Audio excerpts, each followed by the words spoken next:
जब भी मैं किसी नए शहर जाती हूँ तो मेरा सबसे बड़ा सरदर्द यही होता है कि वहाँ पे खाने का क्या, क्योंकि बाकी सारी चीज़ें तो एडजस्ट हो जाती हैं, पर अगर स्वाद नहीं मिलता है और उससे अगर मेरी तबीयत ख़राब हो गई, ये सब बहुत सारा डर मेरे दिमाग में ऐसे चलता रहता है। लेकिन जब से ये फूड ब्लॉगिंग ट्रेंड में आया है तब से मुझे काफ़ी हेल्प हो जाता है। अब मैं कभी भी किसी नए शहर जाती हूँ तो फटाफट से वहाँ उस शहर के फूड ब्लॉगर्स को सर्च करती हूँ और उनसे रिव्यू लेकर हम आगे बढ़ते हैं। नमस्कार, मैं हूं एंकर ज्योति और आप देख और सुन रहे हैं लाउड स्पीकर 90 FM, जहां आज हमारे साथ स्टूडियो में मौजूद हैं फूड ऑफ जिला गोरखपुर के एडमिन्स अनन्या एंड नागेश्वर।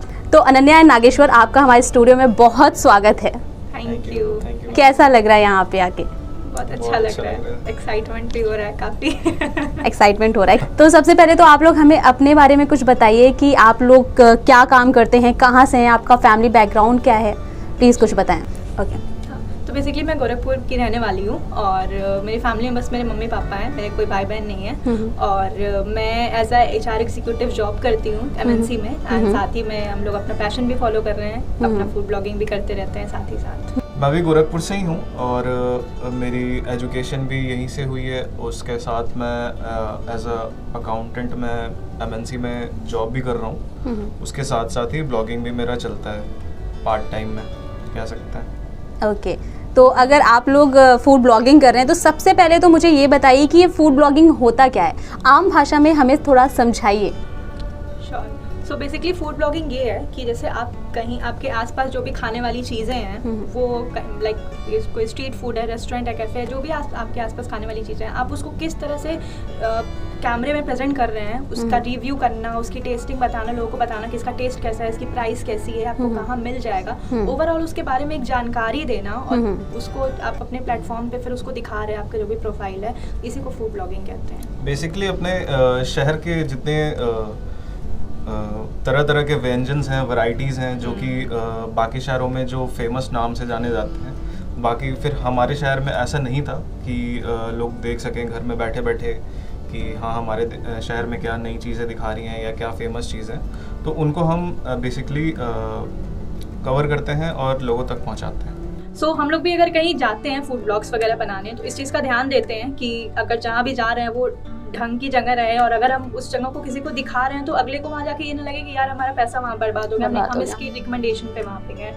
मतलब स्पेशली हम लोग हाइजीन का ध्यान देते हैं कि वहाँ पे साफ सफाई से सारी चीज़ें बने। बट कभी कभी ऐसा होता है कि हम अगर कहीं लाइक फॉर एग्जाम्पल कि मैं किसी रेस्टोरेंट पे जा रही हूँ खाने, मुझे वहाँ पे उस दिन वहाँ पे काफ़ी अच्छी चीज़ें मिल गई, टेस्ट वगैरह सब कुछ अच्छा मिला, बट मेरे रिकमेंडेशन पे मेरा कोई फॉलोवर है, कोई जानने वाला वहाँ पे जा रहा है, तो उसे वो टेस्ट नहीं मिलता या उसे वो चीज़ खराब मिलती है। तो अगर आपके साथ ऐसा हो रहा है, लाइक फॉर एग्जाम्पल कि हमारे साथ भी ऐसा होता है कि हम लोग अच्छे रेस्टोरेंट्स में जाते हैं, वहाँ पे हम एज अ कस्टमर हमारे साथ हुआ है कि हमें बासी खाना मिला है या फिर कभी कभी नहीं सही मिला है, तो हम तुरंत कंप्लेन करते हैं कि ये खाना नहीं सही है, इसे चेंज करवाइए, बासी है जो भी है, तो वो तुरंत चेंज भी करा के लाते हैं। मतलब ऐसा तो नहीं होता है कि वो लोग ये सोचते होंगे कि अरे फूड ब्लॉगर्स आए, फ्री में प्रमोशन भी हो जाएगा, हम थोड़ा उन्हें कुछ भी खिला देते हैं, बासी भी, ऐसा तो ऐसा नहीं होता है। कुछ नहीं होता है। और हम अपनी तरफ से कोशिश करते हैं कि जो भी हम जहाँ का भी ब्लॉग्स बना रहे हैं वो अच्छी जगह है, ढंग की जगह है, ताकि हमारे रिकमेंडेशन पे कोई जा रहा है तो एटलीस्ट उसको ये ना लगेगा कि यार हम इस पे भरोसा करके गए, क्योंकि अगला जो हमारा फॉलोवर है वो हम पे भरोसा ही कर रहा है। तो हमारी भी ड्यूटी बनती है कि हम उसका ट्रस्ट बनाए रखें। और अच्छा, एक चीज़ और होती है ना कि कई लोग अभी ऐसा भी बोलते हैं कि हम जब कभी किसी ढाबे पे खाना खाते हैं, आई थिंक वो ज़्यादा फ्रेश होता है कंपैरिजन टू रेस्टोरेंट के खाने की बात करें तो उसमें क्या सच्चाई है? मतलब ऐसा कभी आप लोगों ने किचन के अंदर जाके देखा है कि अच्छा खाना कैसे बन रहा है, क्या हो रहा है, वो सब चीज़ें आपने देखी है? उसके बारे में क्या बोलेंगे आप? हाँ, होता है। बिकॉज आप ये कह सकते हो जैसे कोई स्ट्रीट फूड होता है, ठेले पे अगर हम कुछ खाते हैं, वहाँ पे आपके सामने ही वो लोग चीज़ें बनाते हैं और तुरंत वो निकलते जाती हैं। बस रेस्टोरेंट में होता है कि फॉर एग्जांपल कि अगर मान लीजिए हम पनीर का एग्जांपल ले रहे हैं कि कोई रेस्टोरेंट है, एक दिन में वो 4 किलो 5 किलो पनीर मंगा रहा है, तो जरूरी नहीं है कि रोज उसके 100 कस्टमर आ रहे हैं, तो रोज उसके 100 ही कस्टमर आए, किसी दिन ज्यादा भी हो सकते हैं, किसी दिन कम भी हो सकते हैं। तो वो होता है, कभी कभी उनका बच जाता है तो वो अगले दिन फिर उसको निकाल देते हैं उसमें। तो इस वजह से थोड़ी बहुत चीजें आ जाती हैं कि आपको कभी कभार बासी खाना थोड़ा बहुत मिल जाता है। बट यही अगर आपको मिल रहा है तो आप उसके लिए तुरंत कंप्लेन करें, क्योंकि आप पैसे दे रहे हैं वहाँ पे, आप फ्री में नहीं खाने गए हैं। अगर हम लोग भी रेस्टोरेंट के बड़े बड़े किचन्स में जाते रहते हैं, तो हालांकि ऐसा नहीं है, वो लोग भी फ्रेश ही फूड प्रोवाइड करते हैं क्योंकि उन्हें भी अपनी क्वालिटी मेंटेन करनी है।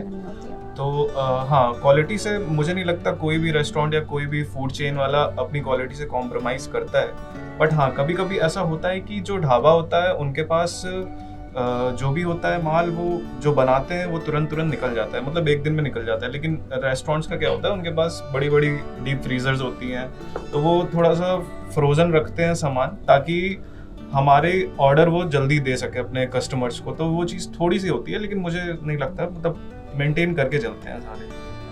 अच्छा, खाने का एक टाइम होता है कि हम सुबह में ब्रेकफास्ट करेंगे, फिर लंच करेंगे, डिनर करेंगे, स्नैक्स करेंगे, तो आप लोगों का क्या है? मतलब आप किसी रेस्टोरेंट में इस माइंडसेट से जाते हो कि चलो ब्रेकफास्ट का टाइम है, अभी चलते हैं, कुछ खा पी के आते हैं, ठीक है, फिर उसके बाद लंच का टाइम है, अच्छा अभी किसी ऐसी जगह चलते हैं जहाँ हमें कुछ लंच का खाने को मिल जाएगा, ऐसा कुछ सोच के जाते हैं या आप लोग कभी भी कहीं पहुँच जाते हैं? नहीं, ऐसा नहीं हो पाता है क्योंकि हमें कंटेंट बनाना रहता है, तो हम ये नहीं देख पाते कि ब्रेकफास्ट है, लंच है, डिनर है, क्योंकि कभी कभी हमें डिनर की चीज़ें ब्रेकफास्ट में ही कवर करनी पड़ती हैं या लंच वाली चीज़ें मतलब शाम में कवर करनी पड़ती है, इवनिंग में। हम लोगों के साथ ऐसा हुआ है कि शाम में 5-5 बजे हम लोगों ने लंच किया हाँ, है। लंच किया है, तो वो थोड़ा सा होता है, तो कंटेंट के चक्कर में करना पड़ता है थोड़ा। एज अ फूड ब्लॉगर आप लोग को बार बार बाहर का खाना खाना पड़ता है, ऐसे में आप अपने हेल्थ का ध्यान कैसे रखते हो आप? तो ये चीज़ सच है, हम लोग को थोड़ा हेल्थ पे अपने ध्यान देना पड़ता है, बिकॉज व्लॉग्स वगैरह बनाने के लिए हमें हर जगह का खाना रहता है, तो हम कभी कभी होता है हमारी पेट वगैरह ख़राब हो जाते हैं। बट यही है कि हम लोग बाहर का तभी खाते हैं जब हमें कोई व्लॉग बनाना रहता है, कहीं शूट पे जाना रहता है। अदरवाइज हम कोशिश करते हैं हेल्दी ही खाएं, घर पे अपना घर का वही दाल चावल रोटी सब्जी ही खाते हैं, और एक्सरसाइजेस वगैरह हो गया डेली करते हैं, और इसी तरह से खुद को थोड़ा हेल्दी रखने की कोशिश करते हैं। और जैसा कि लोगों को लगता है कि हम फूड ब्लॉगर हैं तो हम बहुत ज़्यादा खाते हैं बाहर का, ऐसा नहीं है। हम बहुत ज़्यादा नहीं खाते हैं, वीक्स में अगर 1 से 2 बार ही हो गया। बाकी हम भी खुद रिकमेंड नहीं करेंगे कि आप डेली बाहर का खाओ। अच्छा, जब आप लोगों ने फूड ब्लॉगिंग की शुरुआत की तो शुरुआती दिनों में क्या डिफिकल्टीज आई? मतलब फूड ब्लॉगिंग ऐसी चीज़ है कि जिसको लोग एक्सेप्ट नहीं कर पाते। कई बार हमारे फ्रेंड्स होते हैं, हमारी फैमिली होती है, हमारा मजाक बनाते हैं, है ना? तो आप लोगों ने जब शुरुआत किया तो उस समय क्या रिएक्शन था आपके आसपास के लोगों का?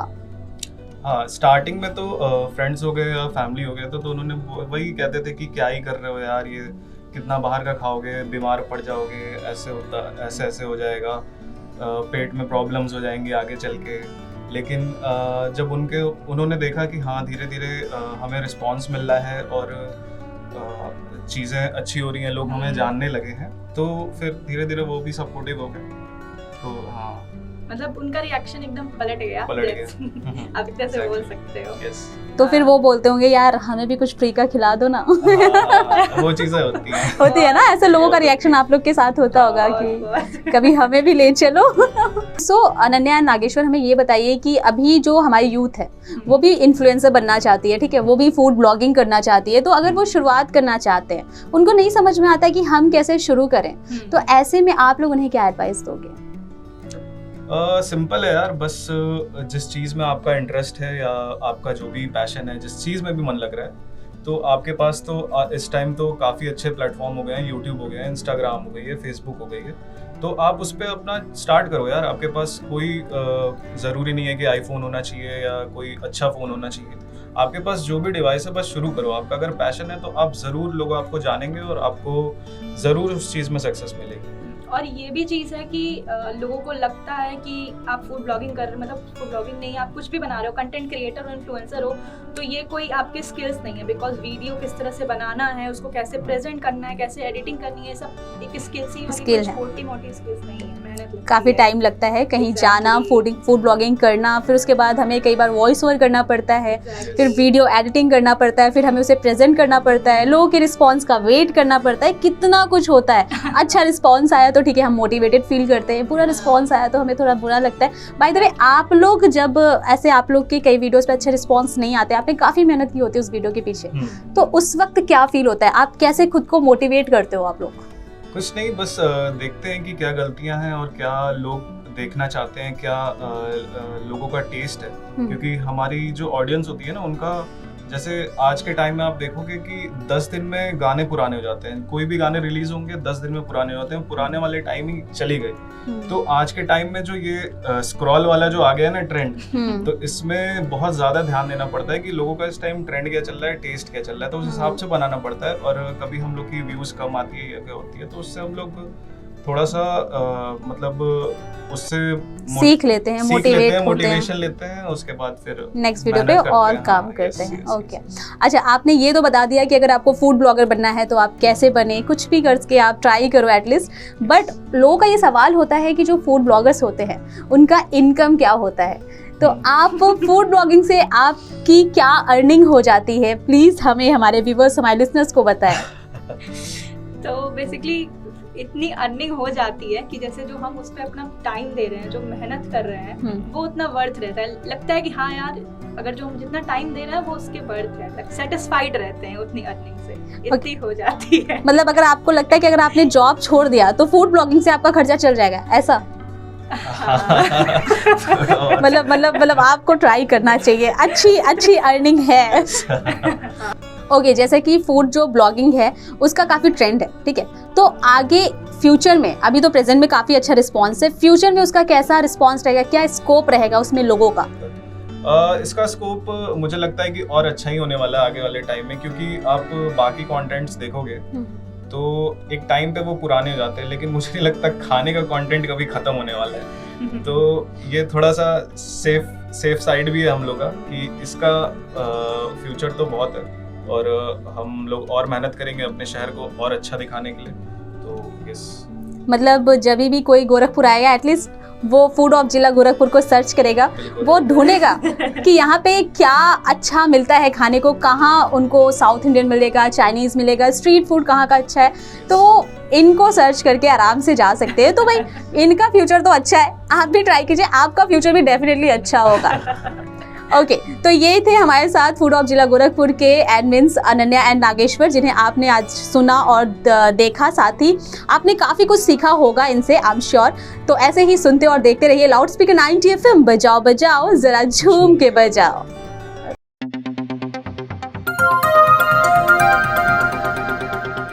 बजाओ जरा झूम के बजाओ, बजाओ बजाओ जरा झूम के बजाओ।